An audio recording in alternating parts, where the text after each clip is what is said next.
आप देख रहे हैं प्रवीण टीवी न्यूज। जबलपुर में धान खरीदी में बड़ा घोटाला सामने आया है। जिला प्रशासन ने नागरिक आपूर्ति निगम के जिला प्रबंधक समेत 74 लोगों के खिलाफ एफआईआर दर्ज कराई है। भाजपा विधायक अजय बिश्नोई ने अंतर जिला मिलिंग परिवहन में गड़बड़ी की शिकायत मुख्यमंत्री डॉक्टर मोहन यादव से की थी। जिला प्रशासन ने आरोपियों के खिलाफ 12 थानों में केस दर्ज कराया है। आरोपियों ने फर्जी आरओ के जरिए फर्जीवाड़े को अंजाम दिया था।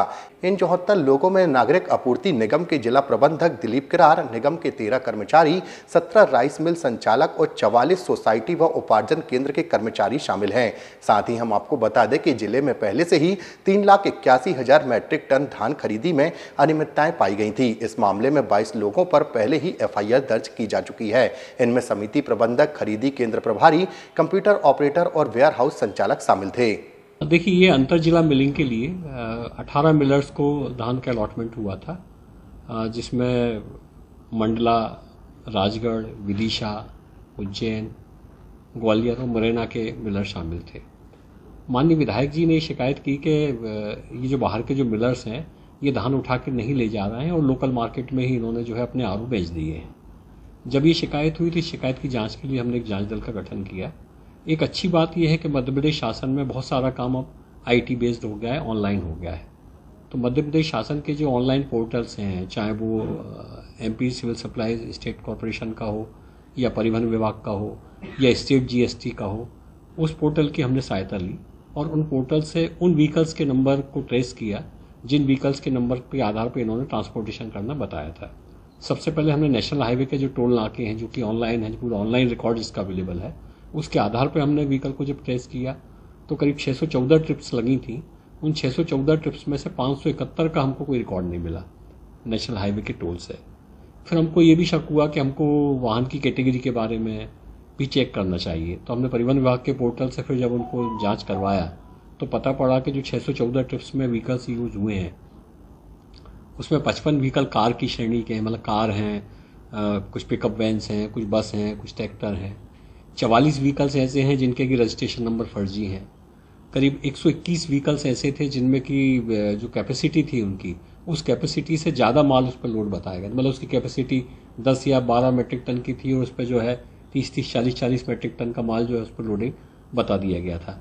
इसके अलावा हमने एक चीज़ और देखी, जो उन्होंने जब व्हीकल्स का ट्रांसपोर्टेशन बताया था तो फेरे उन्होंने एक ही दिन में, जैसे उज्जैन के फेरे एक दिन में उन्होंने 4-4 बता दिए।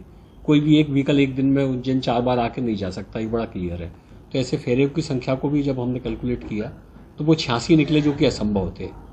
तो मोटे तौर पे इन सारी चीज़ों को करके हमने कैलकुलेशन किया और कैलकुलेशन करके फिर ये एक आकलन ये हुआ कि जितने व्हीकल्स फर्जी थे, जो एनएच पे नहीं थे, उनके आधार पर जो धान गई है उसमें अफरा तफरी हुई है।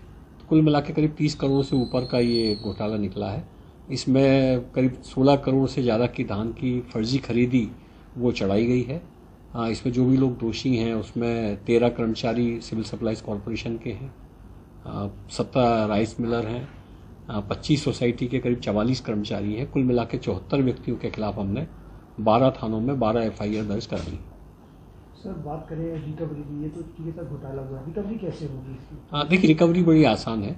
यदि इन्होंने रिकवरी जब चावल धान जब इनको देते हैं तो एक धान के अगेंस्ट में, एक लॉट के अगेंस्ट में 11 लाख रुपए का अर्नेस्ट मनी जो है वो जमा करवाई जाती है। जो बैंक गारंटी जमा कराई जाती है, एफडी जमा कराई जाती है, उसको भी हमने जब्त किया था और उसकी पूरी जांच हमने की थी। उसमें 2 केवल हमको शंकास्पद मिले हैं, उस पर हमारी अलग से जांच चल रही है। बाकी सारी बीजी और एफडी जो हैं वो सही पाई है हमारी टीम ने। तो बीजी और एफडी की सहायता से यदि जो धान गड़बड़ हुई है उसकी राशि सिविल सप्लाईज कॉरपोरेशन वसूल कर लेगा।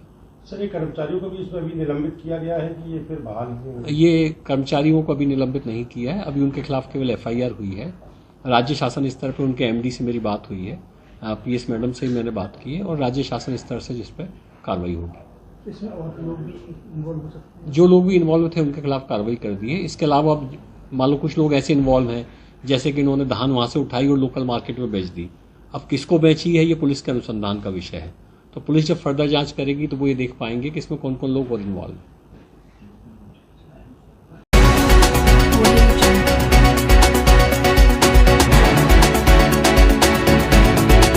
आप देख रहे हैं